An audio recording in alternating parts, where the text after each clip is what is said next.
আমি মোহাম্মদ নুরুল আমিন ৮ নম্বর রাজবাড়ী ইউনিয়ন পরিষদের panel chairman.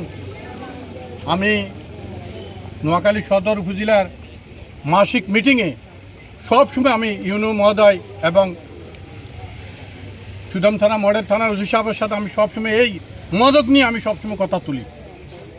আমি বিগত প্রায় ৩ থেকে ৪ মাস আগে আমি মডেল থানার ভারপ্রাপ্ত কর্মকর্তা জনাব আবু তাইদ সাহেবের রাত্রে আমি 10টার দিকে আমি একটা নিউজ পাইলাম, তাকে আমি বলেছিলাম আপনি গোপন তথ্য যদি পারেন এই জিনিসটা একটু সংগ্রহ করেন। উনি রাত্রে 1টার দিকে মন্নানগর বাজার আসি বসেছিল, 8টার দিকে একটা ছিনছি উনি তল্লাশি করল, ওইখানে 2 জন মদক কারবারির দুধ ছিল। ধরার পরে ওইখান থেকে তাদের কাছে প্রায় 2000 পিস ইয়াবা পাইলো। উনি আমার তৎক্ষণিক রাত্রে 8টার দিকে 3টার দিকে টেলিফোন করেছিল, আমারও বলেছিল চেয়ারম্যান সাহেব এই অবস্থা। আমি বলি আপনাদের আইনত ব্যবস্থা নেওয়া হোক। ওনার করে থানাত নেওয়া হইলো, থানাত নেওয়ার পরে কোর্টে চালান করে দেওয়া হইলো। দেখলাম 2 মাস পরে ওই লোকগুলো আবার থানা থেকে কোর্ট থেকে জামিন নিয়ে আসে। তাদের শক্তিটা কোথায় আমি এই জিনিসটা প্রশাসনের কাছে জানতে চাই। এবং আমি সবচেয়ে মিটিং বলি, যখন এই বেদ বলি আমাদের এখানে ছিল না, মদকা শক্তির সাথে আমাদের অত্র অঞ্চলে কেউ ছিল না। সপ্তাহের ঘটনা, গত সপ্তাহের ঘটনা আমার 6 নম্বর ওয়ার্ড এবং 5 নম্বর ওয়ার্ডের পাশবর্তী রাত্রে 12টার দিকে চন্দ্রগঞ্জ থেকে 2টা ছেলে আসি মদকা ইয়াবা কিনতেছে।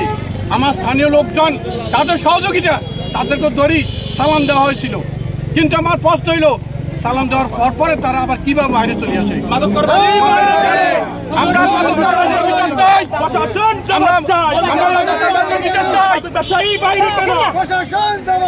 আমার এখন প্রশ্ন হইল ইউনু মহোদয়, জেলা প্রশাসক সাহেব, নোয়াখালী পুলিশ সুপার এবং নোয়াখালী সদর থানা মডেল থানার ওসি মহোদয় সাহেব, প্রত্যেকটা কর্মকর্তাদের প্রতি আমাদের অনুরোধ রইল, রাজবাড়ী ইউনিয়নের পক্ষ থেকে আমার অনুরোধ রইল এবং এই এলাকার বাসী সবাই এখানে একত্রিত হয়েছিল।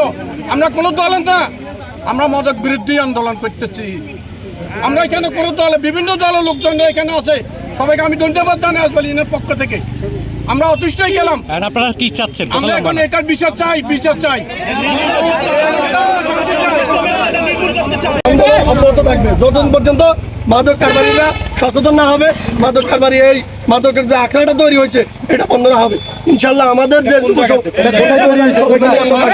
এটা হচ্ছে আমাদের সদর উপজেলা 8 নং রাজবাড়ী ইউনিয়ন 5 এবং 6 নম্বর ওয়ার্ডে 5 নং রাজবাড়ী 5 ও 6 নম্বর ওয়ার্ডের সাধারণ জনগণ আজকে মাদকের বিরুদ্ধে অ্যাকশন নামছি। আমাদের 5 ও 6 নম্বর ওয়ার্ডের লোক 70 বছরের এটা একটা সমাজ ব্যবস্থা। এইখানে বেদপল্লী আসি মাদকের আস্তানা গড়ে তুলছে। এই আবার আগে এরা কাজ করতো সিংহে ফুটকা দিয়ে, এবং এদের এখন প্রধান অস্ত্র হচ্ছে মাদক ব্যবসা। এই মাদক ব্যবসার কারণে যুব সমাজ ধ্বংস হয়ে যাচ্ছে।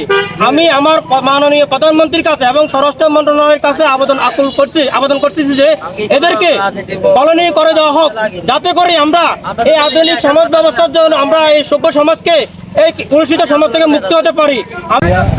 6 নং ওয়ার্ডের উদ্যোগে এই মানববন্ধন এবং সমাবেশ মাদকের বিরুদ্ধে।